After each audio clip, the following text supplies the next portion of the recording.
pada surah ini al-istijarah, iaitu meminta perlindungan, wal ihtima, mengambil perlindungan. Dua-duanya minta perlindungan sama aja.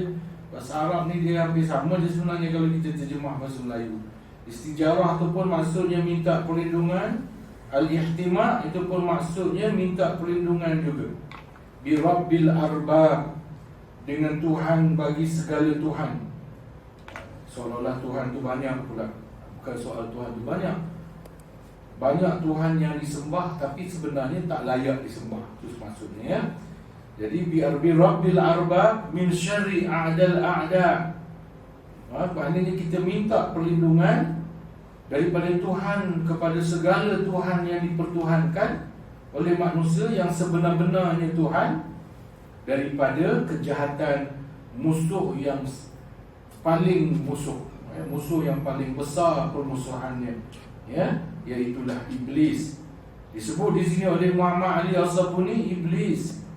Maknanya kita guna surah ini, pada surah ini kita boleh gunakan untuk minta perlindungan daripada Tuhan daripada kejahatan iblis yang disifatkan tadi sebagai a'dal a'da, ya, musuh yang paling kuat permusuhannya dengan kita manusia, iaitu iblis. Iblis ni kita tahulah siapa, iaitu musuh Adam, ya, peringkat awal dulu, ya, ketua kepada segala jin dan syaitan, ya, iblis. Dan ini kufur, wa a'wanahu, dan penolong-penolongnya, ya, min syayatin, daripada penolong-penolong iblis ni siapa? Nampak ya? Kata Muhammad al-Zuni, kita minta perlindungan dengan Allah dari dua surah ini, daripada kejahatan iblis dan penolong-penolongnya. Penolong iblis itu siapa? Min syayatin, iaitu syaitan-syaitan, al-insi wal jin, syaitan manusia dan jin. Ya?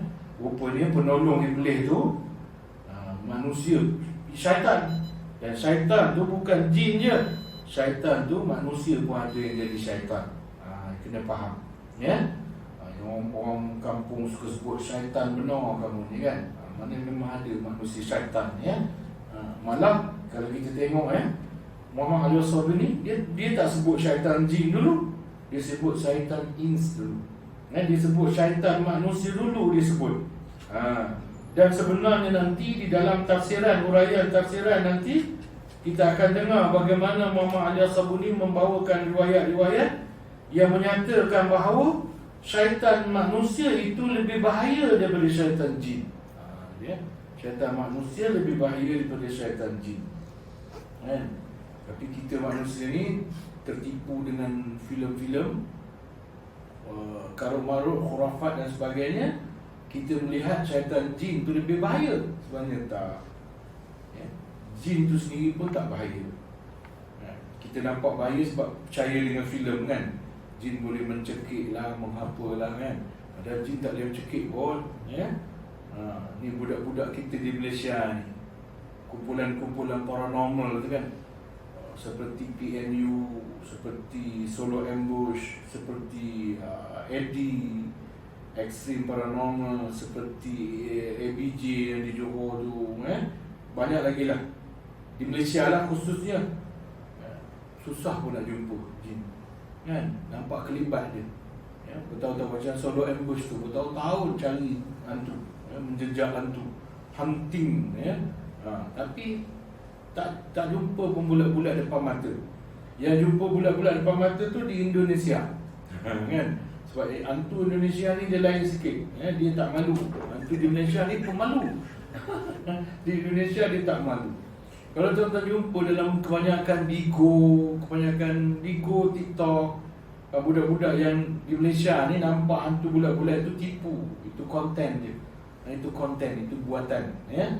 Sebenarnya kalau tuan-tuan tengok yang jenis jujur ni, mana mereka ni cari ada, tak ada nak buat tak ada.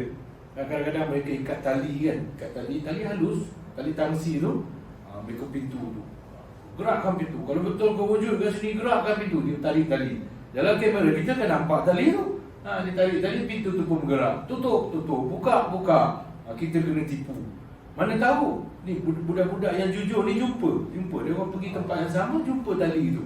Jadi dia orang pun marah lah. Maknanya bila pintu tu bergerak sungguh, dah orang tak percaya. Orang ingat konten kan. Padahal memang ada masanya jin dia suka musik juga, gerak-gerakkan pintu kan. Tapi oleh kerana dia suka buat-buat macam tu, orang dah jadi tak percaya. Indonesia memang mengarut lah tuan-tuan, memang mengarut. Hantu boleh main colik-colik kan. Ada satu video, saya belum ikut juga Indonesia ni, tapi saya dah mula rasa pelik. Sebab apa? Sebab pertama, ayat-ayat yang dia baca tu ayat simple je. Subhanallah, Allah Akbar kan, la ilaha illallah kan. Ayat simple je. Lepas tu yang paling sampai saya kata mengarut dah ni. Ada satu hari tu kononnya dia cari satu Pontianak suka ganggu orang kampung. Pontianak ni pula mengandung, ada baby, dia ada anak lahir. Jadi dia siap boleh colik baby Pontianak. Dia boleh colik baby tu, bawa lari berkejar-kejar dengan Pontianak tu. Saya alam mengarut lah ni mengarut. Tapi ada beberapa orang muda yang mereka ni memang tidak buat konten lah. Mereka suluh betul-betul. Jadi jumpa bulat-bulat tu tak ada, cuma kelibat. Nampak kelibat, pergerakan memang ada macam balik pokok tu ada bayang putih. Dalam beberapa saat bayang bilang kan, tadi ada tak ada. Itu contoh. Tapi setakat tu macam solo ambush tu tuan-tuan, siap tidur kat rumah bantu. Rumah dia anggap berpuaka, dia pergi tidur kat rumah tu. Dia tidur dekat katil buruk yang ada tai kelawar apa semua tu. Dia tidur kat situ. Nunggu hantu datang. Tak datang pun hantu berpagi sampai dia bosan kan. Jadi sebenarnya jin ni dia tak bahaya. Sebab tu kata Muhammad Ali As-Sabuni simpul kan, dia buat cerita hantu ni tak cukup masa nanti kan. Jadi kita tinggal lah cerita hantu waktu lain kan. Sebab tu Muhammad Ali As-Sabuni kata, dia sebut syaitan ins dulu, syayatin al-insi. Dia sebut syaitan manusia dulu, baru dia sebut wal jin dan syaitan jin. Dia sebut syaitan manusia dulu, baru syaitan jin. Nanti dalam huraian tafsiran tuan-tuan, ada fakta menyebutkan syaitan manusia tu lebih bahaya daripada syaitan jin. Saya bagi contohnya dulu mudah. Jin ni kalau kita baca ayat Quran, sakit dia. Sakit dia tuan-tuan. Ada satu ustaz tu dia kata tak sakit. Ustaz ni tak tahu lah, dia baru kot, dia semangat tinggi. Dia kata tak sakit. Dan padahal nanti kita akan jumpa, kalau sempat hari ni kita jumpa hadis. Syaitan ni dia ada hidung macam belalai gajah. Hadis sahih Nabi sebut, dia hidung macam belalai gajah. Dia bila kita lalai, dia letak hidung dia tu dekat hati kita untuk melalaikan kita lah. Tapi bila kita ingat ke Allah, zikrullah, ingat ke Allah, maka zikir terbesar sekali ialah Quran. Wirdul akbar ialah Quran. Jadi bila kita ingat ke Allah, kata hadis tu, syaitan tu lari. Mana dia sakit lah. Dia sakit lah. Kalau tidak kenapa dia lari? Kerana dia sakit lah, dia lari tu. Jadi hadis ni menunjukkan syaitan tu sakit. Dengan zikir, dengan ayat Quran. Tiba ada satu ustaz bising-bising dalam Facebook, dalam live, kata bohong, syaitan sakit-sakit baca ayat Quran tu bohong kan. Tak tahu lah kot. Kalau dia kena esok pun dia tahu lah kan okay. Memang syaitan ni dia akan sakit kan? Okay, orang lain kita tolak orang lain. Saya sendiri pernah membuat orang kan. Kita, pengalaman kita tu menunjukkan pesakit tu bukan pelakon. Betul ada pesakit yang berlakon. Dia sakit jiwa sebenarnya. Dia kalau di sekolah tu budak-budak macam tak kawan dia, tak layan dia. Jadi memang kadang-kadang dia suka buat sakit-sakit. Saya dulu buat program motivasi pelajar. Kan ada satu, saya boleh kenal yang buat-buat dengan yang betul-betul kena ganggu, saya kenal. Satu contoh, ada satu kes, dia macam dia pun gelepar kan. Saya uji dulu, kalau dia gelepar tu saya uji dulu. Saya baca ayat Quran, tengok reaksi dia, kita tahu. Tangan dia menggigil ke, kita tengok mata dia macam mana, kita boleh nampak dia tu kena sihir, kena kacau sungguh ataupun dia buat-buat. Ada jenis buat-buat. Ada satu hari tu saya tengok dia buat, dia buat-buat. Budak buat-buat ni saya buat macam mana tuan-tuan? Saya tipu dia. Saya kata okey, saya akan cakap kat kawan-kawan dia, bawa dia masuk bilik, yang lain keluar daripada bilik, masuk dia seorang je. Lepas tu awak tanggalkan baju dia, tanggalkan pakaian dia. Ustaz nak buat apa Ustaz? Selalunya budak akan bertanya lah. Kalau tak tanya saya akan jawab lah. Saya akan cakap sendirilah. Ustaz nak apa dia, Ustaz nak telanjangkan dia. Tapi orang lain tak boleh masuk. Ustaz dengan dia je. Bukan buat tutup pun, acah je, bagi dia takut je. Kalau dia pura-pura, memang dia akan sedar lepas tu. On the spot dia akan sedar.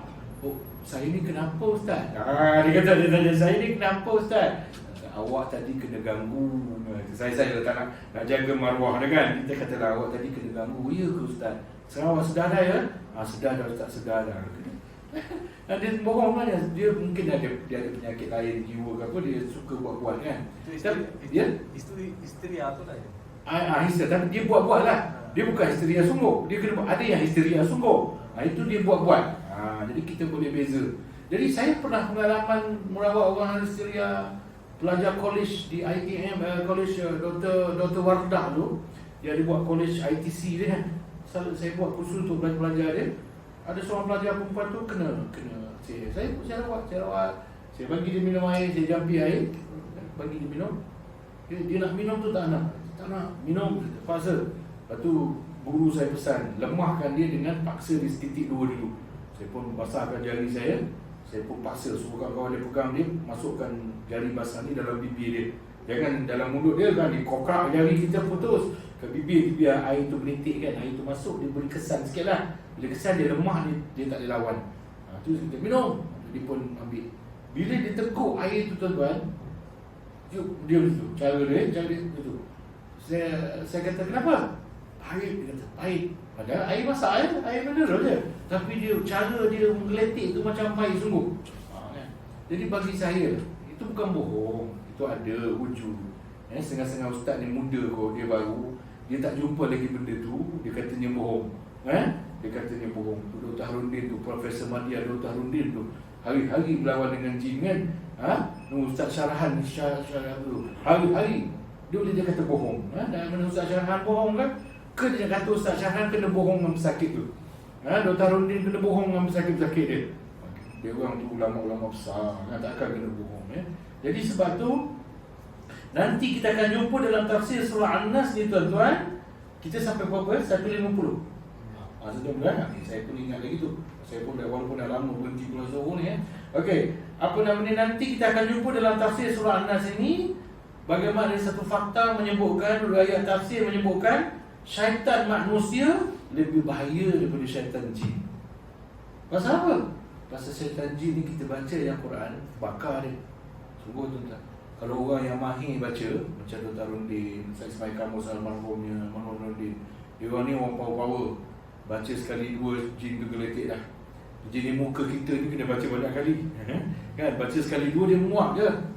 Dia muak tu psikologi dia tau. Dia nak bagi kita lemah. Betul? Jadi peringkat awal kita baca tu dia akan muak. Dia muak. Dia bagi kita lemah. Alamak, dia tak kesan lah. Jadi kita pun lemah. Jangan baca terus. Baca 40 kali baca. InsyaAllah. Entah kali ke berapa nanti dia akan mula sakit. Dia akan mula, dia mula mengeluh kan, sakit. Tapi syaitan manusia ni bacalah 30 juz Quran pun kan, tak sakit apa. Ingat tak kes perempuan hafal 15 juz Quran masih buka aurat lagi. Nampak? Hafal dia tak kisah. Padahal katanya dia menghafal 15 juz Al-Quran kan, dia tahfiz 15 juz Al-Quran, tapi dia masih mampu buka aurat. Dia tak rasa apa, manusia tak rasa apa. Jin dengan ayat Quran takut dia, sakit dia. Tapi kita manusia dengan ayat Quran, tak ada apa-apa. Itu sebablah barangkali dikatakan bahawa syaitan manusia itu lebih bahaya daripada syaitan jin. Kemudian kata Muhammad Ali As-Sabuni lagi, bagi mereka yang baru mengikuti siaran ini, saya membaca kitab tafsir Safwatul Tafasir, bukan pandai-pandai. Saya baca kitab Safwatul Tafasir, saya ulas ikut apa yang ada dalam kitab ini. Jadi bukanlah saya memandai-mandai saya. Al-Ghazali kemudian kata apa, Asab Muhammad Ali As-Sabuni lagi, Al-Ghazina yakhuna. Jadi syaitan di kalangan jin dan manusia ni tadi ialah antara kerja mereka apa? Yakhuna, menyesatkan an-nas, manusia. Betul tak? Jin boleh menyesatkan manusia, syaitan pun boleh menyesatkan manusia. Manusia pun boleh menyesatkan manusia. Manusia dengan cara manusia lah, tipu daya, fitnah, kemudian dia macam-macam cara menyesatkan manusia kan. Bawa falsafah yang menyesatkan. Contohnya apa?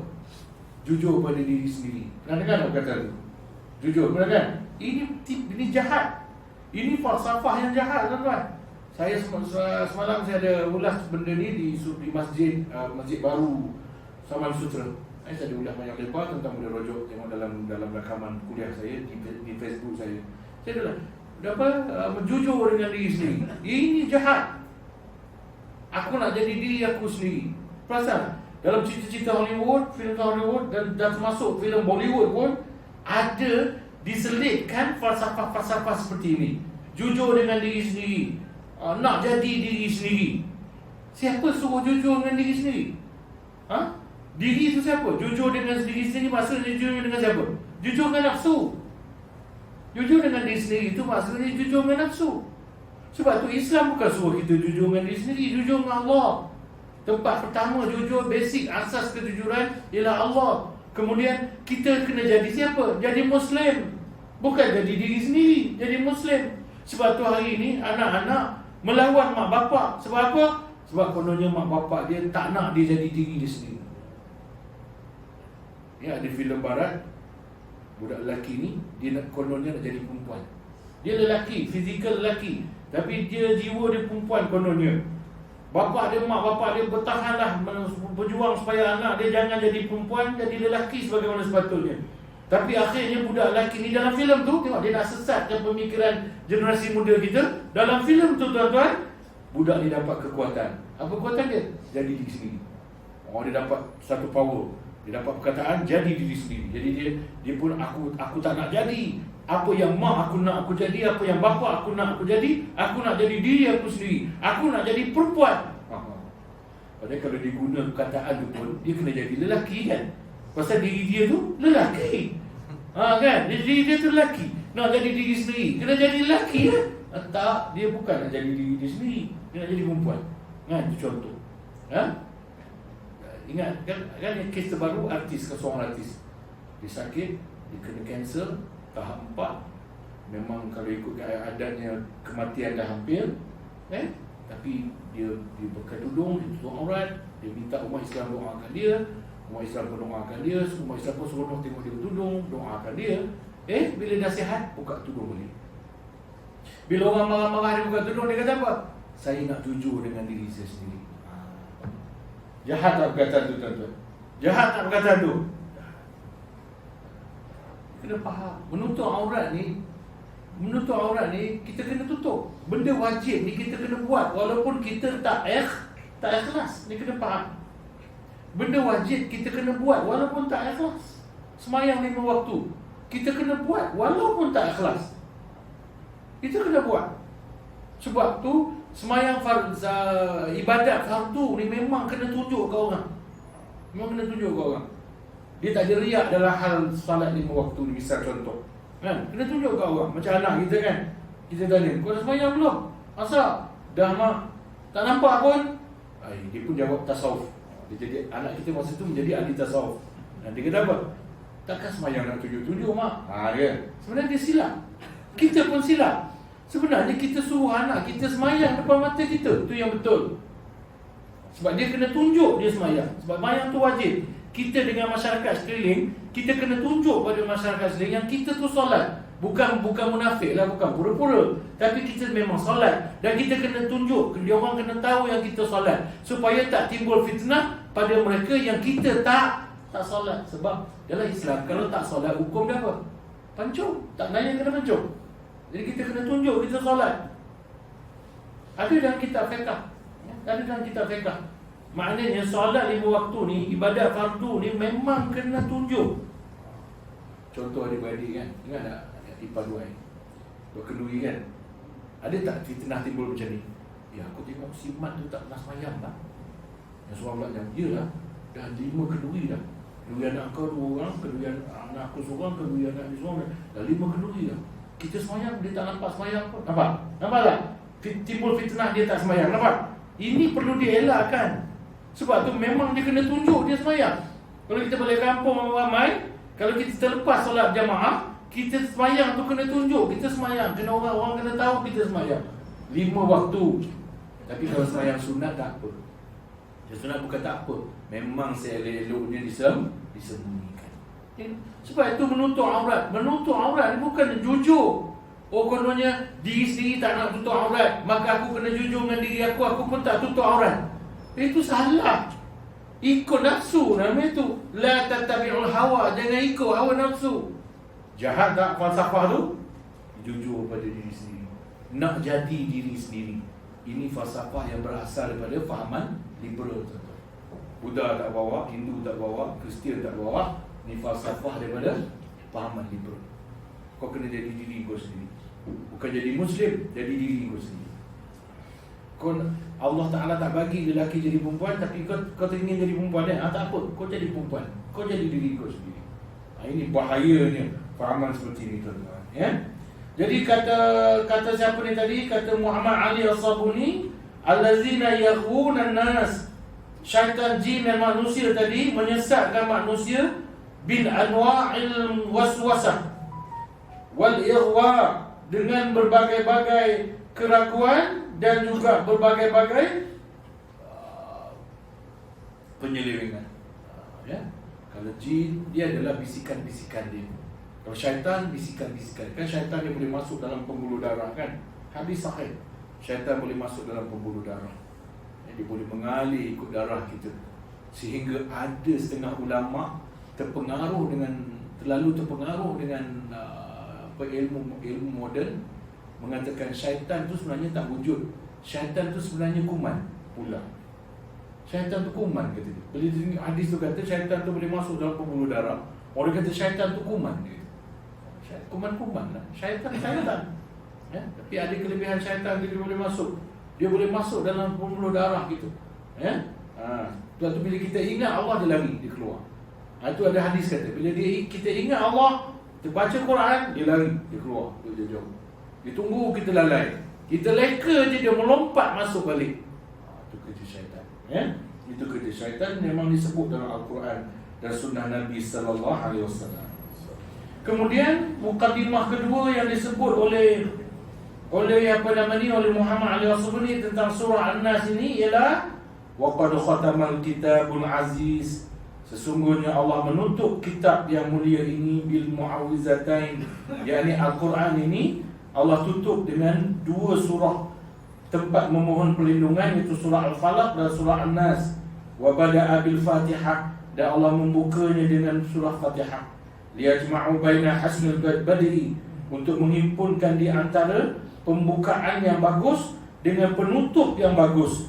Wa zalika ghayatul hasan wal jamal, dan itulah suatu kaedah pendekatan yang paling cantik, indah oleh Allah Subhanahu wa taala. Di annal abdu yasta'inu billahi, kerana seorang manusia hamba itu dia minta tolong dengan Allah, wa yaltaji'u ilaihi, dan minta perlindungan dengannya, min bidayatil amri ila nihayati, daripada awal urusan sampai ke akhir urusan.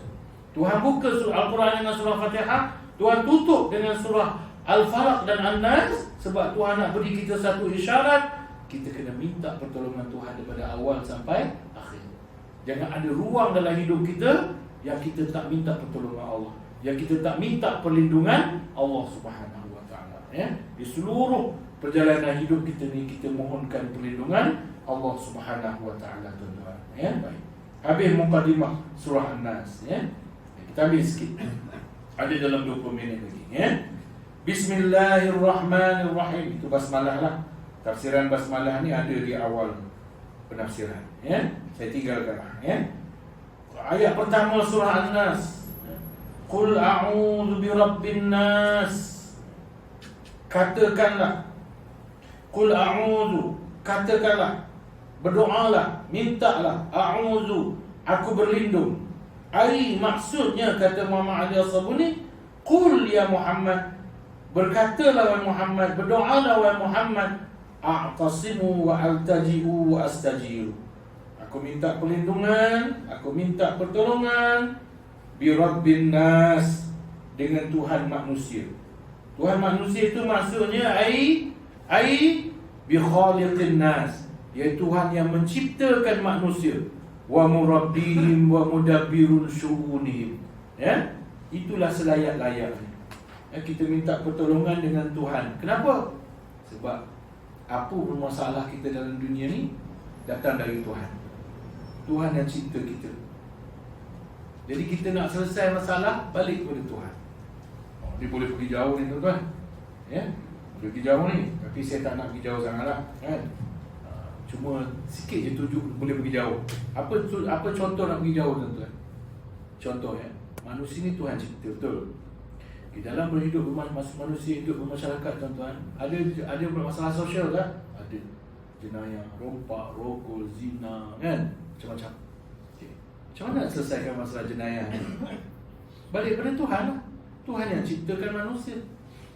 Macam mana nak balik menyelesaikan masalah ni? Balik pada Tuhan. Sosial, kita ambil pengkhususan masalah sosial. Macam mana nak selesaikan masalah sosial dan jenayah ni? Balik pada Tuhan macam mana? Balik kepada hukum yang Tuhan ciptakan. Nak selesai jenayah kecurian, balik pada Tuhan. Tuhan kata macam mana selesaikan masalah curi? Tuhan kata fakta orang ini yang umat. Orang yang sabit kesalahan mencuri, hendaklah dipotong kedua-dua tangannya. Ini penyelesaian yang Tuhan suruh. Tuhan yang cipta manusia ni, cipta kita, cipta orang baik, cipta orang jahat, cipta orang yang taat, cipta orang yang mencuri, cipta orang yang membunuh, cipta orang yang merompak. Tuhan ini yang kata nak selesai masalah mencuri, potong tangan. Tapi kita tak nak percaya. Kita nak percaya. Kita nak percaya apa yang manusia cakap. Penjarakan, pencuri penjarakan. Ada yang kata, okay, kalau pencuri itu dia dah lah dia mencuri, dia mencuri sebab dia tak susah nak makan, tiba-tiba potonglah tangan dia. Macam mana dia nak survive hidup dia? Oh, ni orang rasa dia cerdik. Dia nak lawan Tuhan. Kan Tuhan? Orang yang mencuri terdesak tak dipotong tangan, tuan-tuan. Nampak? Orang yang mencuri terdesak tak dipotong tangan. Malah ada kes ditolong. Dia ditolong. Boleh berlaku dalam kes Islam, hudud Islam. Orang yang mencuri, rupanya dia lapar, dia terdesak, dia lapar sangat. Siasat, betul ke dia lapar, betul ke dia susah? Oh, dia kena buang kerja. Dia duduk bawah jambatan, anak dia ada 2 orang, isteri dia tengah sangat mengandung ni. Memang dia susah. Bukannya masukkan dia dalam penjara pun, potong tangan memang tidak, masuk penjara pun tidak. Dia diberi bantuan dan pertolongan. Ya, faham? Orang nampak, udah potong kan? Orang nampak, orang potong, orang nampak. Orang tak nampak membuat kebajikan pada orang yang ini berlaku zaman Sayyidina Umar. Ada seorang majikan bekerja dia mencuri. Majikan dia bawa pada Sayyidina Umar. Majikan kata, majikan dia tolak orang ni. Nah Umar, ni pekerja aku, hukum dia, potong tangan dia sebab dia mencuri. Umar kata, nanti dulu. Umar bertanya, betul kamu mencuri? Betul. Kenapa kamu mencuri? Aku makan tak cukup. Berapa gaji tuan kamu bagi? Sekian. Umar kata, memang tak cukup. Gaji yang dia beri memang tak cukup. Umar kata, betul kamu bagi dia gaji banyak tu? Betul? Betul Umar. Umar kata, nah, ambil balik pekerja kamu ni. Sekali lagi kamu datang, kamu naikkan gaji dia. Dan sekali lagi kamu datang mengadu dia mencuri, sedangkan kamu tak naikkan gajinya, bukan tangan dia aku potong, tangan kamu aku potong, kata Umar. Ya Allah. Tapi kita ni bukan orang tak nak dengar langsung. Tak nak dengar penjelasan. Jadi kita ni memang kena balik pada Tuhan yang menciptakan kita. Tuhan yang menciptakan kita. Kita kena balik. Tuhan yang cipta kita yang baik, kita yang jahat, kita yang curi, kita yang bertani, kita yang meniaga secara jujur, kita yang menipu, kita yang merompak, kita yang menyamun. Semua Tuhan cipta. Sebagaimana orang cipta Mazda, jadi specialist Mazda yang boleh selesaikan. Betul tak? Orang cipta Volvo, specialist Volvo yang tahu nak selesaikan. Orang pencipta mesin basuh Toshiba yang tahu nak selesaikan masalah problem mesin basuh dia. Sebab dia cipta mesin basuh tu. Kalau Mazda rosak, kau pergi cari Mercedes, memang dia takkan dapat baiki Mazda. Contoh. Kita faham. Sebab tu kata Muhammad Ali As-Sabuni di sini tuan-tuan, tu sikit je lah. Saya pergi jauh kat situ je. Saya tak pergi jauh lagi dah. Bi khaliqin nas. Melalui ayat ini Tuhan suruh Nabi Muhammad SAW dan kita semua minta perlindungan dengan Allah. Kenapa? Sebab Allah tu yang menciptakan manusia pertama. Yang kedua, murabbihim. Allah tu lah yang murabbihim macam ni. Cipta ni dia buat. Selepas dia buat, dia bertanggungjawab. Allah bertanggungjawab. Allah bukan saja buat kita, Allah jadikan kita tu, Allah pelihara kita pula. Allah jadikan kita sebaik-baik kejadian. Tu murabbihim tu. Allah tarbiyah kita, Allah asuh kita. Kemudian Allah mudabbirun syu'unihim. Allah susun urus takbir kehidupan kita. Kehidupan kita ni sebenarnya disusun oleh Allah, tuan-tuan. Allah yang susun. Kita tak perasan.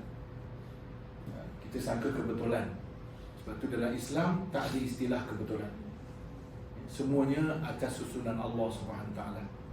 Kita hidup, kita mati, kita sakit, kita susah, kita senang, semuanya dalam pentadbiran Allah SWT. Dulu saya, kalau bangunan lama lah, kalau bangunan baru bangun saya dah tahu. Mana bangunan-bangunan lama kat Kuala Lumpur ni, tuan-tuan? Tanyalah, saya pernah naik. Saya mendampingi Pernas di BKL, Lembaga Hasil Dalam Negeri, JKR. Tanyalah, mana-mana bangunan tu, apa, Perwira Afin Bank, apa lagi? Hampir semua bangunan di Kuala Lumpur ni saya pernah naik bagi Kuala Zohor. Saya pernah naik bagi Kuala Zohor, tuan-tuan. Lepas tu saya cedera, sakit, tak dapat nak kuliah Zohor dah. Sebab dah uzur, berkursi roda dan sebagainya, tak dapat nak kuliah Zohor dah. Saya pun ambil kuliah muslimat petang dengan kuliah maghrib malam saja. Tapi hari ini Tuhan susun urus dapat pergi kuliah maghrib balik. Tapi Tuhan uji saya lah. Mula-mula saya ada penyakit, dia panggil lamgendal muscular dystrophy. Okay. Saya tak boleh naik, saya kena berkursi roda. Tapi masa tu masih boleh mandu sendiri, tuan-tuan. Sampai satu tahap 3 tahun yang lalu, semasa PKP itu sebenarnya saya dua. So, kalau orang lain tak boleh keluar rumah sebab PKP, saya tak boleh keluar rumah dua sebab PKP pun ya. Yang kedua, saya jatuh, kaki patah. Memang tak boleh keluar rumah pun. Memang tak boleh keluar sungguh. Terus saya keluar rumah, turun katil pun tak boleh. Masa tu patah kaki. Kali ketiga, bukan patah kali pertama, kali ketiga ni patah. Lepas tu bila saya sembuh, bila saya sembuh, saya dah tak boleh mandu sendiri. Tak pergi mana-mana, anak. Dan masa tu saya beli kereta apa, tuan-tuan? Arus kan tinggi. Saya nak naik arus tu kena berdiri dulu. Daripada kursi roda saya berdiri, naik. Daripada kursi kereta saya turun berdiri, duduk kat kursi roda. Tapi ada risiko jatuh. Sejak 3 tahun yang lalu sampai hari ni 3 kali saya jatuh untuk naik dan turun daripada kereta arus tu. Okey, saya menung.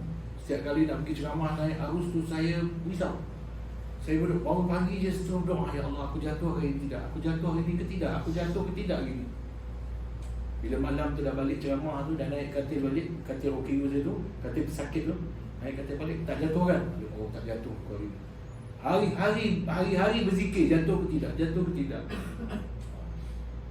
Saya menung, saya kata, ya Allah, apalah, macam mana aku nak mengajar ni. Saya pun menung, macam mana aku nak mengajar. Arus aku tak larat naik kereta aku. Tapi tu Tuhan bagi rezeki apa semua, dapat tukar kereta lain yang rendah. Saya perlu kereta yang 50 cm dari lantai. Faham? Dia sama tinggi dengan kursi roda. Jadi saya boleh menggelongsor masuk, menggelongsor keluar. Tadi sahabat ni tengok lah tadi, saya menggelongsor keluar. Kan, siapa nak tengok menggelongsor masuk, kan tunggu belakang. Dia ada bot dia. Dia panggil patient bot transfer. Dia ada. Bot tu, kita tengok kan, dah agak-agak berapa harga bot tu? Cuba agak teka. Oh, 300. Dekat lah, tapi 500 lebih. 520. Bot tu harga dia 520, tuan. Menggelongsor keluar. Alhamdulillah. Jadi sekarang saya tak risau dah. Aku dah boleh menggelongsor masuk, keluar, risiko jatuh tak ada. Jadi saya bersyukur dengan Tuhan. Masa saya down sebab saya kata, ya Allah, habislah aku ni dah tak boleh ceramah dah. Hidup aku ni daripada saya belasan tahun lagi, tuan-tuan, saya dah mula kuliah. Saya mula kuliah umur 15 tahun, tuan-tuan.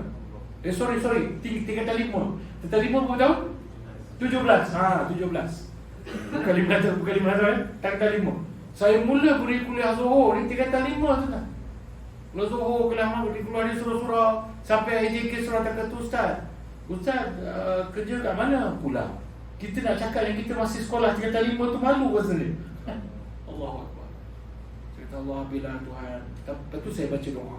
Ayat Quran yang Nabi Musa sebut, ufawwidu amri ilallah. Nampak? Balik pada urusan. Balik pada Allah tu khaliqin nas, Allah tu murabbiyan nas, Allah itu mudabbirun syu'unin nas. Allah tu yang menguruskan urusan manusia. Saya balik pada itu. Saya kata ufawwidu amri ilallah, innallaha basirun bil ibad. Tuan-tuan pun, kalau tuan-tuan jumpa satu keadaan di mana tuan-tuan dah tak ada jalan buntu dah, tuan-tuan ada masalah dalam kehidupan tuan-tuan, ada masalah dan tuan-tuan tak nampak ada jalan keluar masalah tu.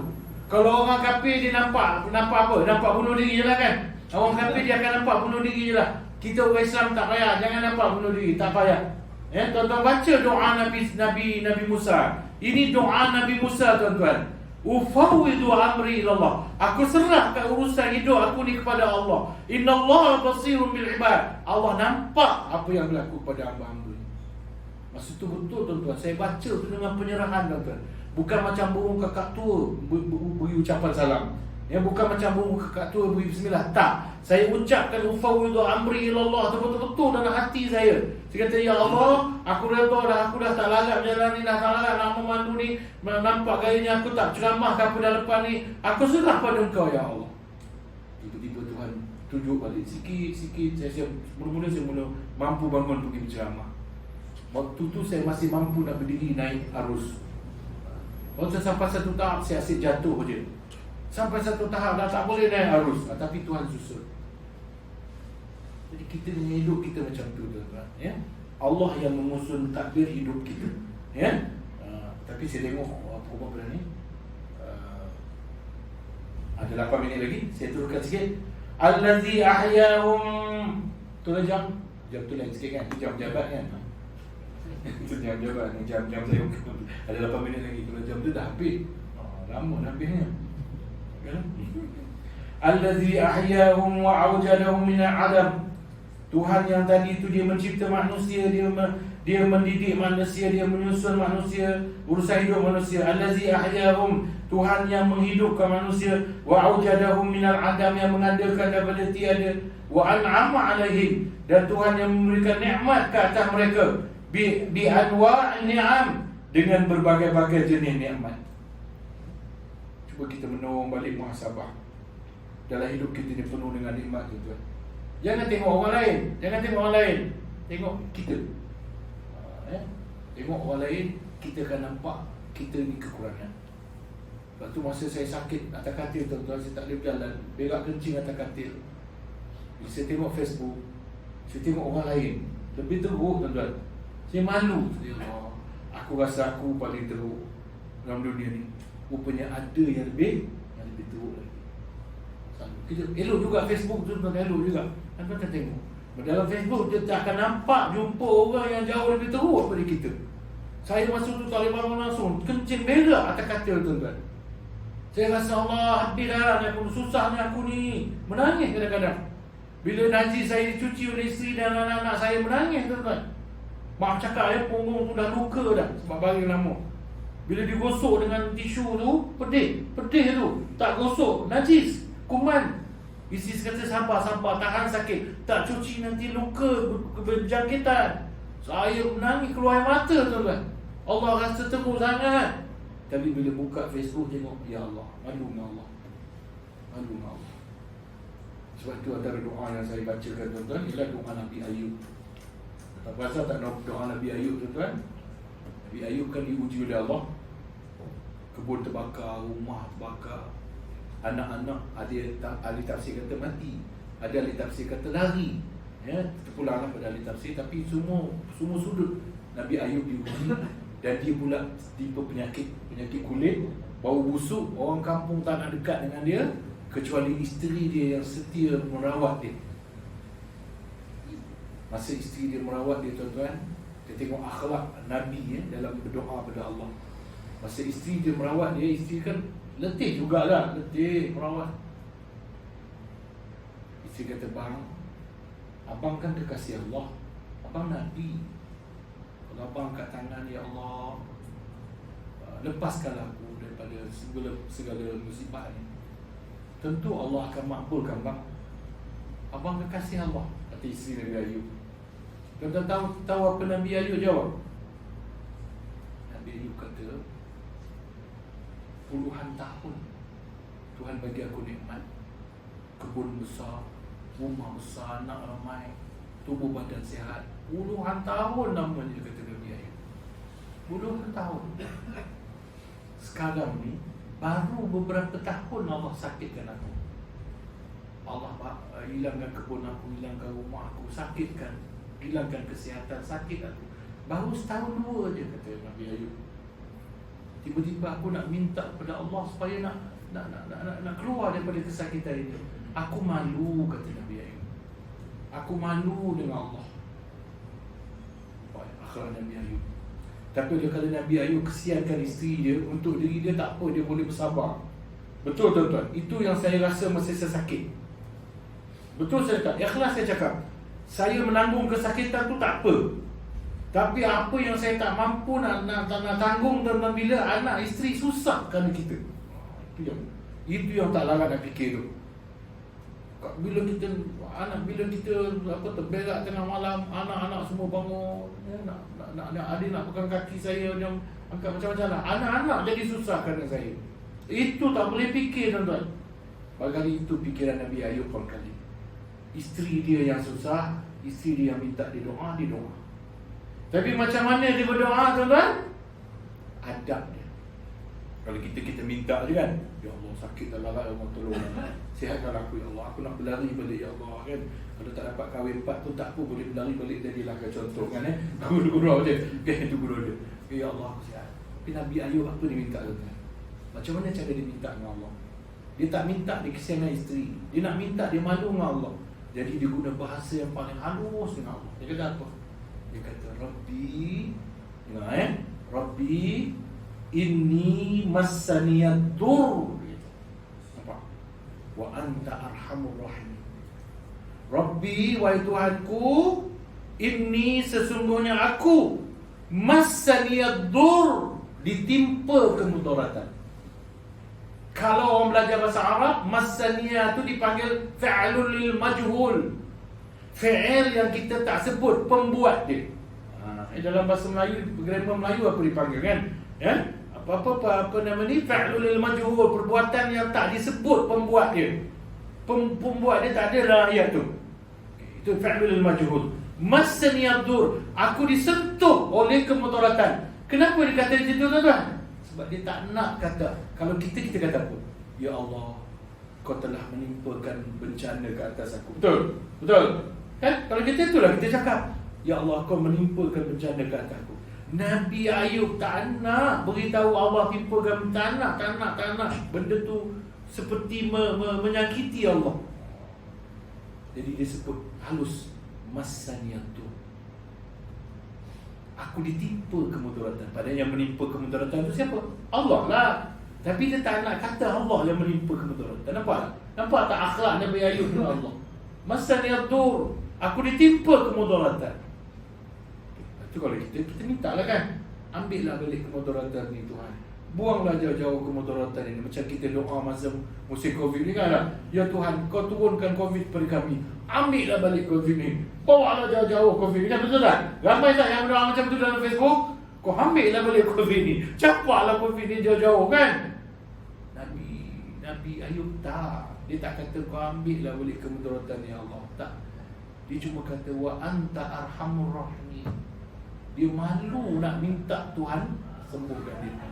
Dia cuma kata, Tuhan, kau tu pengasih, kau tu penyayang. Maknanya aku tak kisah. Kau nak sembuhkan aku pun aku alhamdulillah. Kau tak nak sembuhkan aku, nak terus uji aku pun aku terima, wahai Allah. Itu kekuatan iman, ketakwaan yang ada pada Nabi Ayub AS. Ya, ada 1 minit lagi saya buat penutup ya. Jadi tuan-tuan, insya-Allah itu yang dapat saya bacakan ya, tafsir surah An-Nas ini oleh Muhammad Ali As-Sabuni ya. Kitab yang saya baca ni adalah kitab Muhammad Ali As-Sabuni. Saya rasa kitab ni belum ada terjemahan lagi tuan-tuan. Saya cari-cari dalam pasaran belum ada terjemahan, terutamanya ke bahasa Melayu ya. Jadi saya saja nak manfaatkan Sebab orangnya pun nak arwah, jadi bila saya baca kitabnya menambah pahala dia, sikit sebanyak menambah pahala dia. Saya besok pun itu harap itu juga. Bila saya mati, orang manfaatkan ilmu yang saya ajar supaya menambah pahala saya bila mati itu kan. Jadi insyaAllah untuk dengan ini jumpa lagi dalam bulan depan insyaAllah dengan lafaz wabillahi taufiq wa hidayah. Wassalamualaikum warahmatullahi wabarakatuh.